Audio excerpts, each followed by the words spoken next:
Hello, let's talk about The Emperor's Babe, a novel in verse by Bernardine Evaristo, 2001 novel.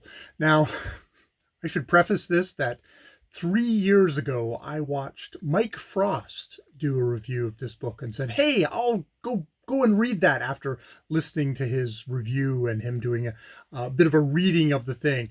I have not gone back to that review. I will link it down below.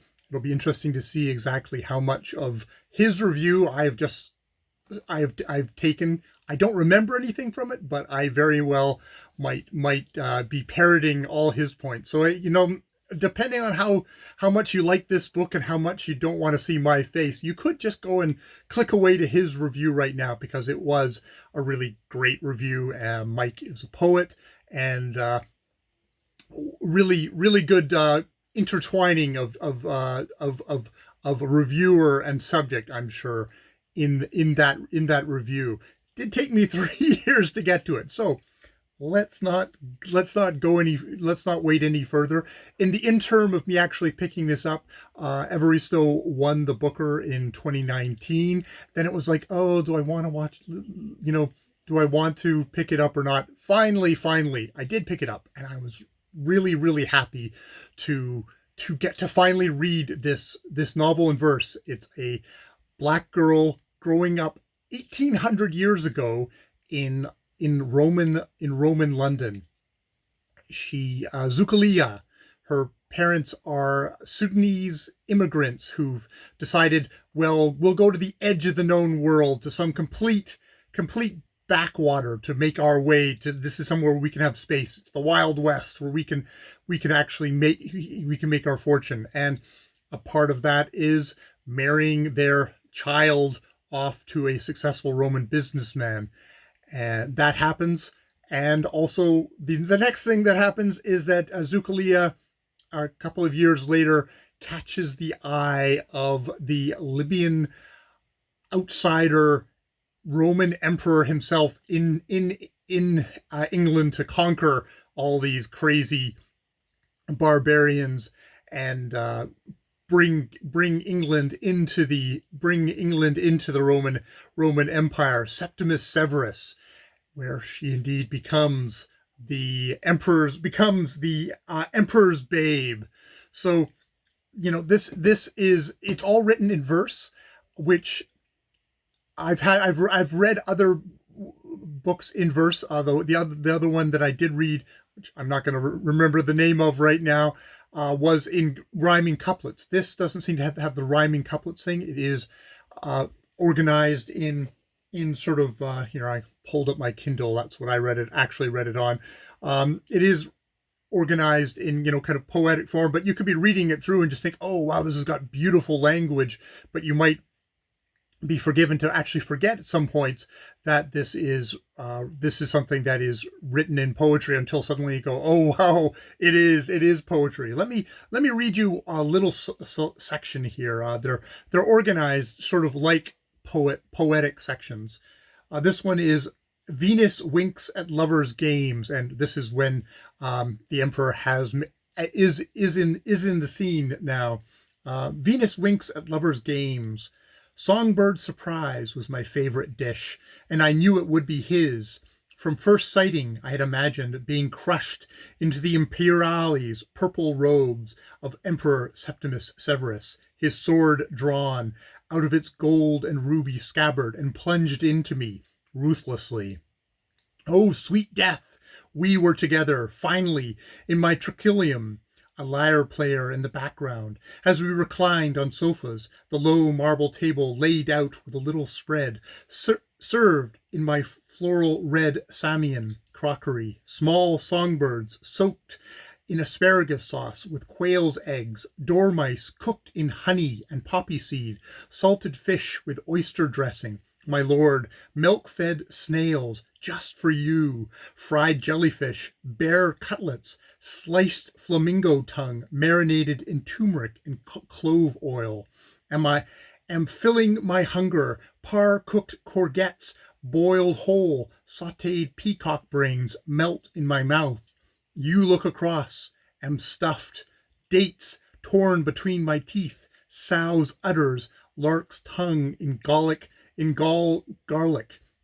spiced with perfume peacock, feathers and peppered rose petals, sweet wine cakes to follow, olives with thyme is on our side, all drowned down with finest African wine. We were silent, letting oils drip over lips and chins, watching each other, lick it up with acrobatic tongues. He was solid, like a gladiator, my Libyan, my lover to be, my libidinous warrior, my belcher, his black eyes following the slope of my shoulders, my shimmering Circe gown, decollage fastened with sapphire clasps set in gold, flattering my shining bazookas, the rise and fall with each excited breath. He was in Britannia, waging war, he said, would leave when the whole of Caledonia had been taken, from Hadrian's Wall to the Anotine Wall, and way up to the North Sea.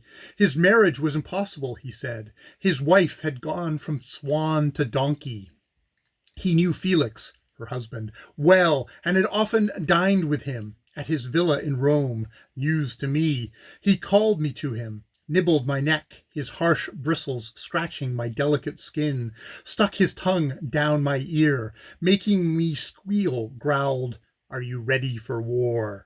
So I think that gives you an idea of sort of the language, the exuberant language in this. And yes, Zucalia is a poet, wants to become a poet. And while this is sort of more from her head, and we get some glimpses of her as a poet throughout the thing, and how far she's able to go, the text of the book allows her to sort of unleash herself, her exuberant, wonderful self. I really thought of, and I think Mike probably mentioned as well, I thought of Catullus while I was reading this, a Roman poet of about the same period. And the great thing with Catullus is that he sounds so modern, and I think a lot of the translations sort of embrace that. It sounds like a contemporary voice talking about, his lovers and how he's pissed off at his girlfriend, and it's like you could see this just playing out now. And this text, you got that "time is on my side" little joke in there of the Rolling Stones suddenly poking up in this text, and that's a part of that kind of drawing you in of like, this is a modern tale in a lot of ways. This is a young woman who's like young women everywhere. Now, this is a young woman who, with her rich Roman businessman, gets to have slaves, and the slaves aren't black women. They're not Romans. They are the barbarians that have been captured outside of the Roman thing and taken back in and enslaved, sort of making you remember that, racists might say that, oh, slavery is about because it's, it's inferior colored skin, but that slavery, that sort of stuff, is all about power and who has the power to subjugate who, and has nothing to do with genetics and stuff like that. So there is that in there. And it's such a exuberant poem. It is very intimate, and there is a thing of that it's not a big book. It's not a big book. It's very intimate. We're getting this kind of, it is Catullus focusing on his personal life, but you can expand it out. Yet it has got this kind of, it is so short that it crashes to an end. This is about Zuleika and her life, and kind of Bernardine Evaristo kind of laying claim to the fact that, hey, she being English, saying like, hey, black people have been here forever and ever, and also giving you the hint with the arc and the fate of Zuleika, why that is something that through masculine forces, through forces of race, gets erased all the time. And this is kind of one of these, hey, we discovered this on some on rolls somewhere, we discovered this poem and translated it and brought it to you now to say, hey, she was here, Zuleika was here.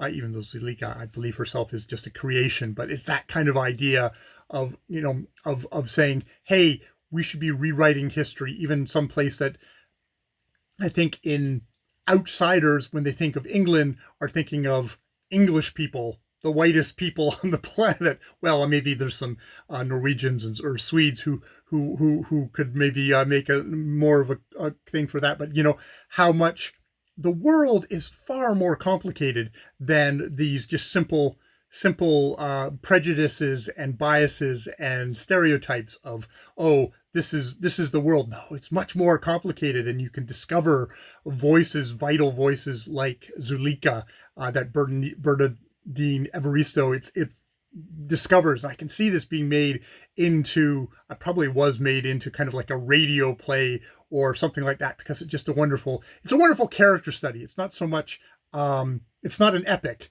It's definitely lyric poetry that weaves you in and out of this amazing woman's life. So yeah, that is the Emperor's Babe by Bernardine Evaristo. It's a point I will actually have to pick up, maybe in another 3 or 5 years. Girl, Women, Other, her novel that won the Booker Prize. Maybe I will at some point. It takes me a long while. Hey, Mike, I finally got to your recommendation. This is about probably par for the course for me. Either I pick it up immediately or 3 years down the line. But I got to it, and I'm very happy I did. Thanks, Mike. More videos later.